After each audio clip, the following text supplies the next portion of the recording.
Okay, we are live. I am Waylon Lewis of Elephant Journal, and I'm honored to be here with Chris McDougall, my new friend, who is the author of a little book called Born to Run. Yeah. Some of you may have heard of it. And it's a brand new book, Running with Sherman, and that is Sherman, pictured.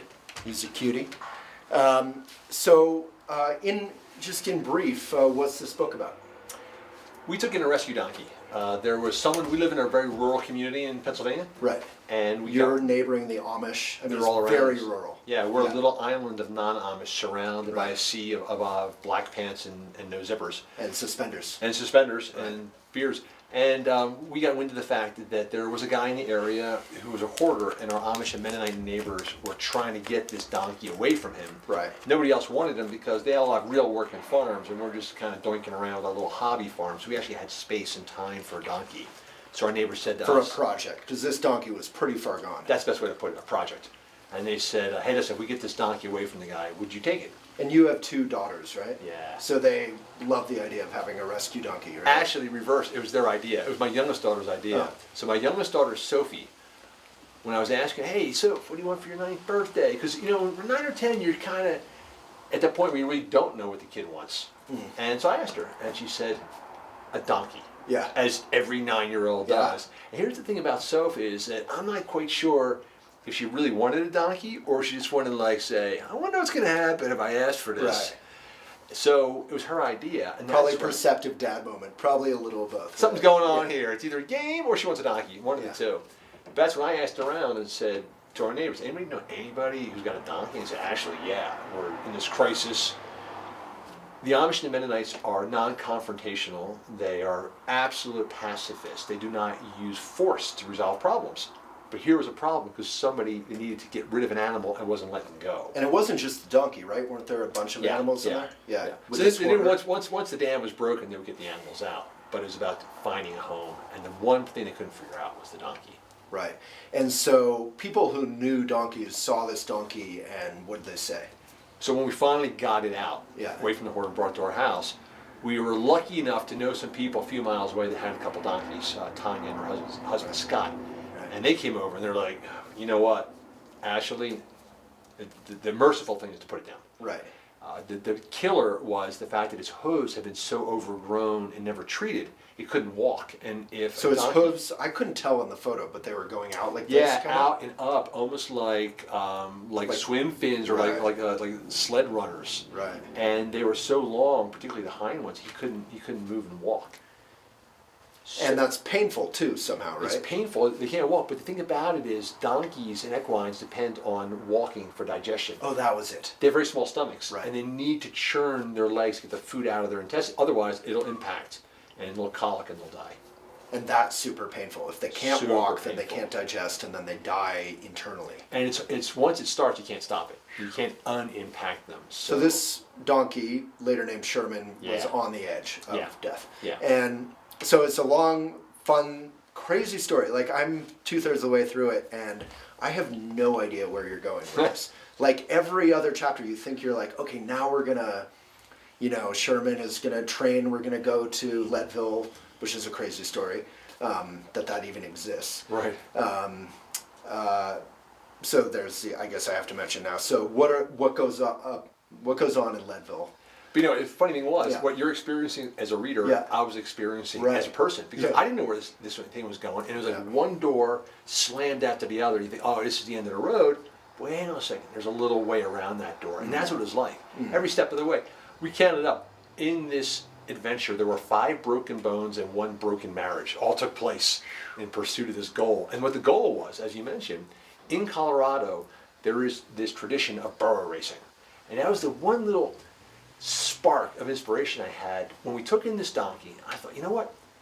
If we can get it to move again, maybe I can make him my running partner. Right. And if he can run with me, then we'll just go to these burro races. So the burro races... So your idea was, for the healing, you say this throughout, and it's the same with humans, like with Born to Run. If we move, we heal. Exactly. Right? So you said, someone said this to you, or you figured it out, give Sherman a job, a training thing for this race, a donkey race, a burro race. Yeah, it was Tanya. And he might heal. She didn't say it. She commanded it. She came over and she's like, shearing off his like rotten matted fur and shampooing him. At one point, she like has the clippers in my face, and she's like, "Now listen, here's what you got to do.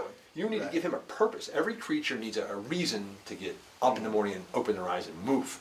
You got to give him a purpose." I'm like, what purpose will I got for a donkey? I'm not like a gold miner. But I thought, maybe I can run with him. And that began the whole thing. It was like, could we take this catatonic invalid and not just heal it, but turn it into a long-distance competitive runner? And they actually, there's all these donkeys are racers. They're runners. Dude, you got to go sometime. So there are actually races all over here. There's like Leadville, Georgetown has a burro race. So wild. So the thing about it is, and on the day of the race, because it's all small towns, and on that race morning, suddenly it's like Braveheart. It's like a Braveheart of donkeys. There's donkeys as far as the eye can see, and they're all like, "Oh my God, we thought we're the only one. There's like 90 of us," and they just start braying, and they're just like, "Rah!" It's in an old mining town, right? In an old mining town with a whole bunch. So they don't run against each other only. They run. You all run with them. So this is the beauty. So it's a runner and a burro. It's a partnership. It's a partnership, and that's the thing about it is, it sounds simple, but you're trying to run side by side with a creature for like 20 some miles, who may not necessarily have the same plans as you for the afternoon. Maybe they're not in the mood for that. So to partner with a creature, that power is something else. No, I grew up riding horses, which is a little more accessible or well-known activity. And if a horse doesn't want to go forward, like, you can't move them forward. You have to get into their. So you mentioned Cesar Millan in here. Yeah. The dog whisperer, how to work with their energy and train yourself. Really. Yeah. You're the whole problem, not them. Yeah. Yeah. Which I love. You know the other thing about though, Waylon, is that I came out of this book with this sense of like this is the power of a second chance, not just for Sherman, but for us, because if you're in a dispute with somebody, right? Someone pissed you off. And like, that's it, I'm done with him. I'm from South Philly. We do this all the time. It'll last 50 years. Yeah. The plutonium dissipates faster than the Italian grudge. But it sort of dawned on me is like, if you got a grudge to somebody and you shut them down, you want to give them a second chance, but something in you started it. Like there's something there. There's 10% of it is you. And that power of the second chance, so with Sherman in particular, he was given a second chance. But really when you think about it, he was giving me a second chance because he had no reason to have any confidence that he would be treated well by any humans. He'd been mistreated by humans. Yeah. Why would he trust me? Right. And so, I don't know, to me, I'm still gestating this thought. I don't have my arms around it yet. But this power of realizing that for every second chance you give, you're getting one yourself. You're fixing yourself a little bit because you're somewhere, your fingerprints are in the problem. Right. Yeah, Eleanor Roosevelt in her life, she had a very difficult upbringing. Everyone called her ugly, and she was it was pretty awful and depressing. And at some point she volunteered, I think, in a soup kitchen or something, and she experienced this thing called joy. She was like, oh my God, when you serve others, you can discover your own joy, you can heal, and she said, that's all I want to do for the rest of my life. And jackpot. So here's the thing about it. So what we discovered was everybody who knew we needed help was there like that, man. Yeah. My Amish neighbors, Tanya, Scott.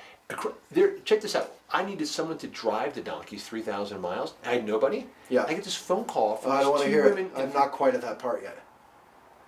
Go ahead. Never mind. No, it's okay. I will say this though. Yeah. Because Tanya just got horribly injured where I'm at. Instantaneous giving, and not like, oh, I'm sitting Mother Teresa. It's not this hand-wringing stuff. It's like people say, hey, I'm in. You need me? I'm in, and I'm in with gusto. But here's the thing about it is, so on Christmas morning, right? Are you more excited about the gift you're getting or the one you're given? Right. Because, hey, I thought about this. I hope you like it. You can't wait to see their expression. And that's it, man. Like, that's the thing about giving. And I see with the animals. If people can help an animal, they're in, man. Mm. Yeah, and so there's these whole parts where you're talking about, depression or I think autism or just different difficulties that we can have, obviously, as human beings. And then when we're around animals, what happens? That's the weird mystery. Yeah. And particularly with donkeys for some reason. Maybe because they are such social creatures. But here in Colorado, there are people who have children with severe autism. Mm-hmm. They find relief with burros. People with severe epilepsy find relief with burros. In our case, kid with severe clinical depression, donkeys turn it around. So here's my theory. You're talking about Zeke, you mean? Zeke. Yeah, I mean, he tried to kill himself. Yeah. Twice. You know? And his sister right before that, right? I know. And dude, if you want to put a face on depression, like when you see these kids, I mean, you saw a picture of Zeke in there. Yeah, right? they're like good looking, active, super good looking, the charming. smile, like it's so like heart melting smile. Like, dude, how can you ever be depressed? But clearly, it's a disease. It's not a mood. Yeah, isn't that old story, love song of J. Alfred Prufrock or something? Do you remember that? I know the poem, but I don't know. Yeah, it's the poem. He's like the popular, good-looking dude, and the whole town loves him, and then doesn't he kill himself or something? Oh, I think so. I haven't read it forever. I was supposed to read. I kind of like glom through it and didn't really. Yeah. Didn't really. Two writers, I'll include myself in your company. Yeah. I had no clue what the poem was actually about. Yeah, I think he kills himself, and it's the shock of like someone popular and good-looking could be miserable, Yeah. Anyway, so being around animals, and you talk a lot about dogs, but just generally about the role animals have played throughout human history. Yeah. What is that role? And we're suddenly missing it, right? Right. And that's the thing about it. I think it was hugely important for hundreds of thousands of years of human history. We began to monopolize and dominate the world when we could partner with animals.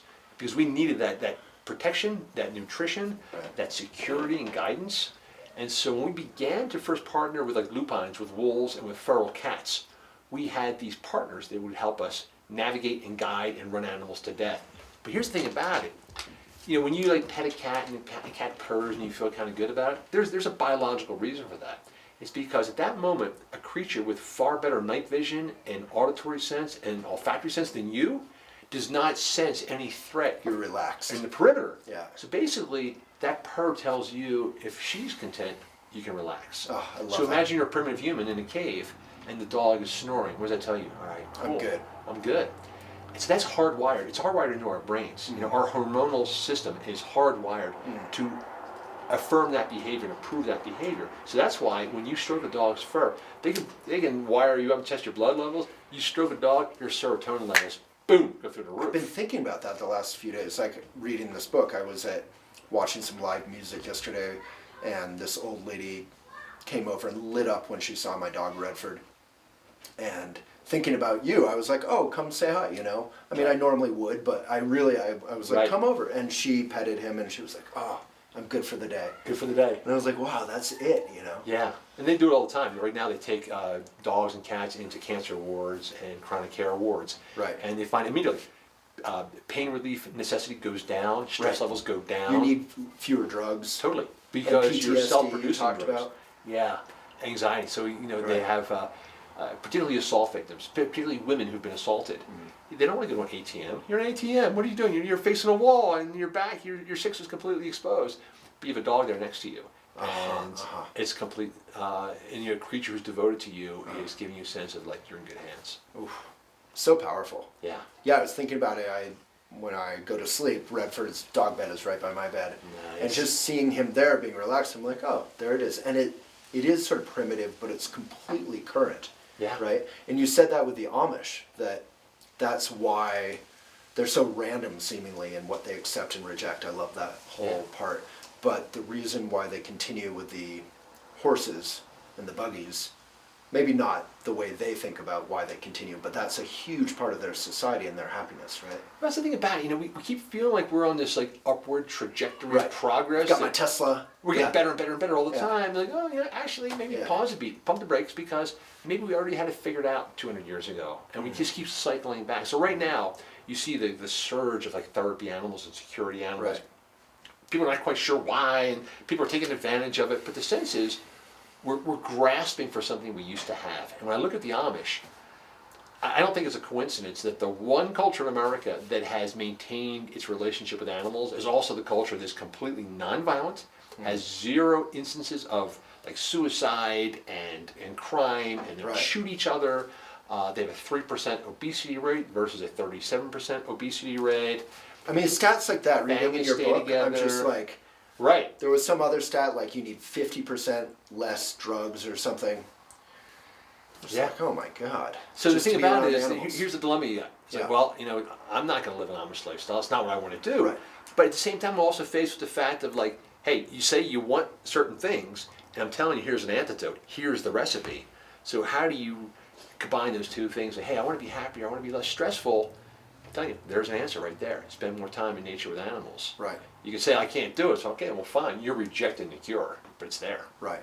And then it's not just a selfish thing, like I'm going to get my dog and put it in funny outfits and blah, blah, blah. But there's this level of how do you work with the burro? How do you work with Sherman where he trains you, right? Well, I think exactly what you zeroed in on about the funny outfits is a donkey is a great stress tester for that relationship because they are so survival oriented. If a donkey doesn't want to do it, it ain't happening. It's off the table. And one thing Tonda told me was, the only way you're going to get a donkey to do something is make the donkey think it was his idea. Yeah, I love that. But what I love about that is that it forces you to zero in and understand, pay attention, like understand the animal. And it's not universal. It's like not one size fits all. 'Cause we have 3 donkeys, very different, react very differently. Right. And so Sherman, like, I would never try to put him in a funny outfit, you know.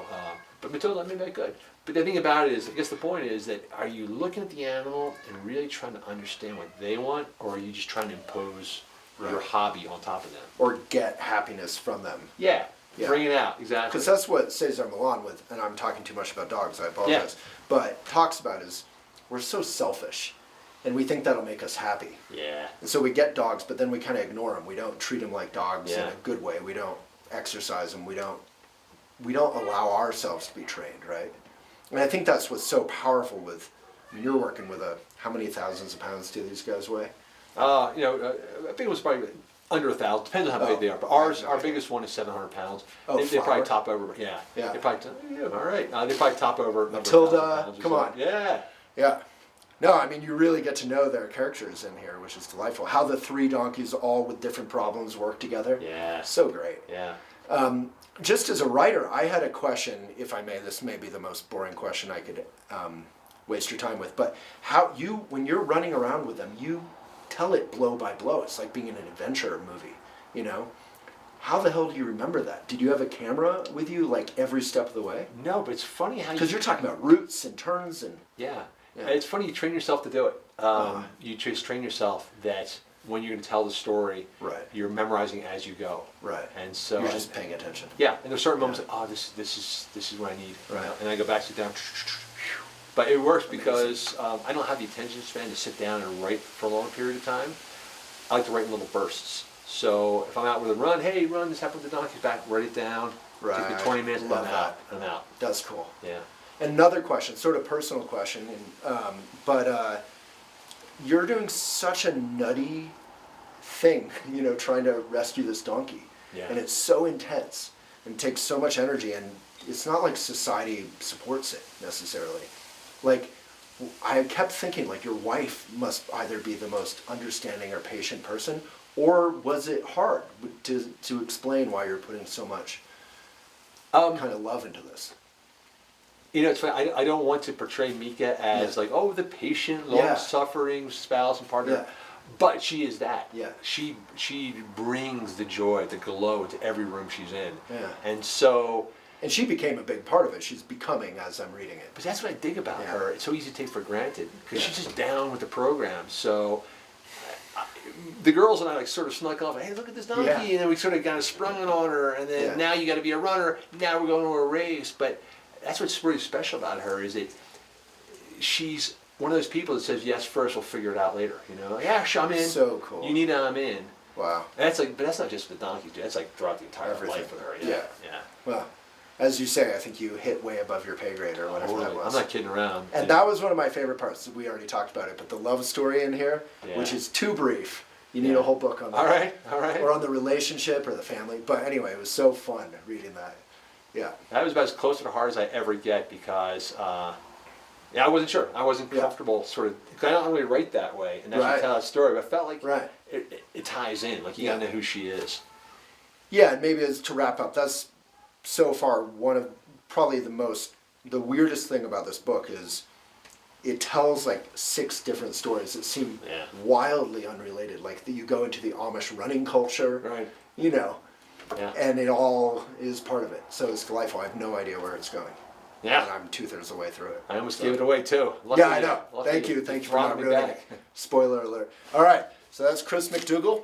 Good man, great writer, and Running with Sherman. Running with Sherman. Thank you so much. Yeah, man. Thanks for your time. Thanks, Will. That was cool. so good to meet. Right.